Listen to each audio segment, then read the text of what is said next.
The command to make a joyful noise is easily the most recognized instruction in biblical poetry.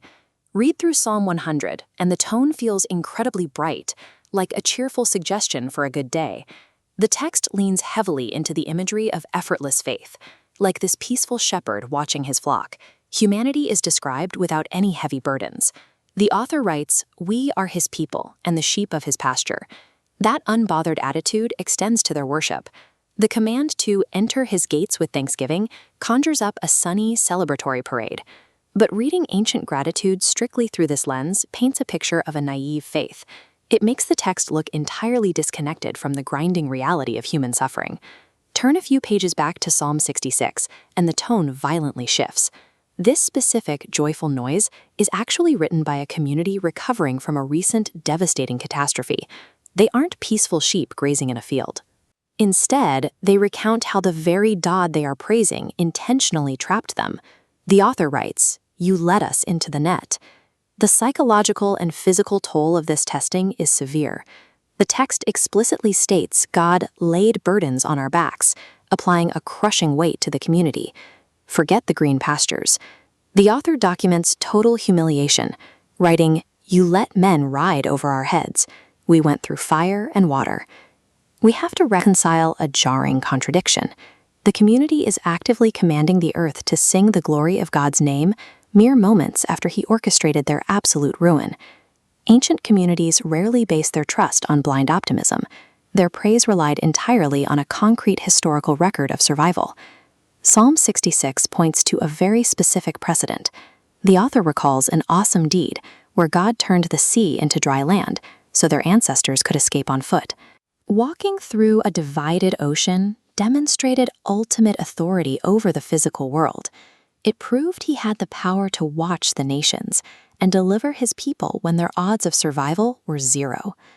That specific historical track record gave the author a logical reason to hold steady. If a previous generation survived the edge of the sea, the current community could trust God while trapped in their own unexplained hardship. But the text goes further to explain exactly how that hardship functions. In verse 10, the author reveals the mechanism, stating, "You have refined us like silver."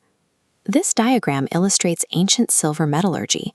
High heat is applied to raw ore, not to destroy it, but to separate value from waste.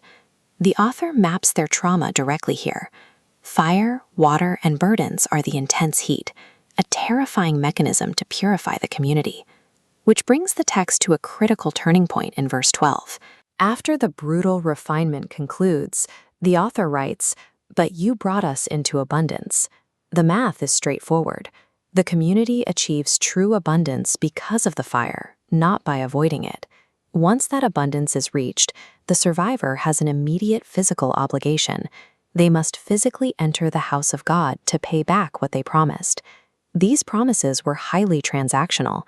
The author explicitly refers to the vows that my lips promised and my mouth spoke in my distress. These were desperate bargains struck when they were trapped in the net. Fulfilling them requires significant wealth. The survivor brings heavy, expensive offerings, fatlings, rams, bulls, and goats to be burned in the temple. True gratitude requires a literal forfeiture of resources. The praise costs something real. Yet all those expensive offerings mean nothing without the final condition found in verse 18. The survivor admits that if they had cherished iniquity in their heart, the Lord would not have listened. This brings the silver metaphor to its conclusion. If the crushing heat failed to burn away their internal moral rot, the refinement process failed, and the survivor's cry goes entirely ignored. The text confirms the refinement worked. The author declares, "But God has surely heard. He has attended to the sound of my prayer." When Psalm 100 talks about God's loving devotion, it describes a fierce, relentless commitment that insists on burning away everything toxic from its people.